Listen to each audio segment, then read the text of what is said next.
এরপর আসি অ্যাটাচমেন্ট বুক। অ্যাটাচমেন্ট বুকের ভেতরে আমি এখান থেকে অ্যাটাচমেন্ট করতে পারবো আমার কন্টেন্টগুলো, মানে আমার এখানে যে ঐতিহাসিক ঘটনাগুলো ঘটে আমার স্কুল বা কলেজে, সেগুলো আমি এখান থেকে অ্যাটাচমেন্ট করতে পারবো। আমি একটা বুক বানাই, ম্যাগাজিন বানাই, সেগুলো এখানে রাখতে পারবো। বুঝতে পারছেন? তো এর জন্য আমাকে একটা ক্রিয়েট অ্যাটাচমেন্ট দিতে হবে, এখানে টাইটেল সিলেক্ট করতে হবে এবং ক্লাস দিতে হবে। কোন ক্লাসের জন্য ম্যাগাজিনটা, ডেট দিব, পাবলিশ ডেট দিব।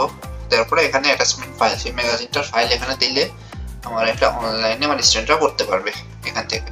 এবং অ্যাটাচমেন্ট টাইপ, এটা কি ধরনের অ্যাটাচমেন্ট হবে, যেমন ম্যাগাজিন হোক বা নিউজ পেপার হোক বা বুক হোক, তো সেটা আমি টাইপ লিখে এখানে সেভ করবো। যেমন আমি এখানে দিলাম ম্যাগাজিন লিখে সেভ করলাম, তো এখানে ম্যাগাজিন অ্যাড হয়ে গেল। তখন এই আপলোড কন্টেন্টে যখন আমি যাবো, তখন এখানে ক্রিয়েট থেকে দেখেন ম্যাগাজিনটা আমার টাইপ চলে গেছে। তো এখানে ম্যাগাজিন টাইপ হবে না নিউজ পেপার টাইপ হবে, সেটা আমি অ্যাড করে সেই অনুযায়ী কন্টেন্ট আপলোড দিতে পারবো অ্যাটাচমেন্ট বুক থেকে। ওকে,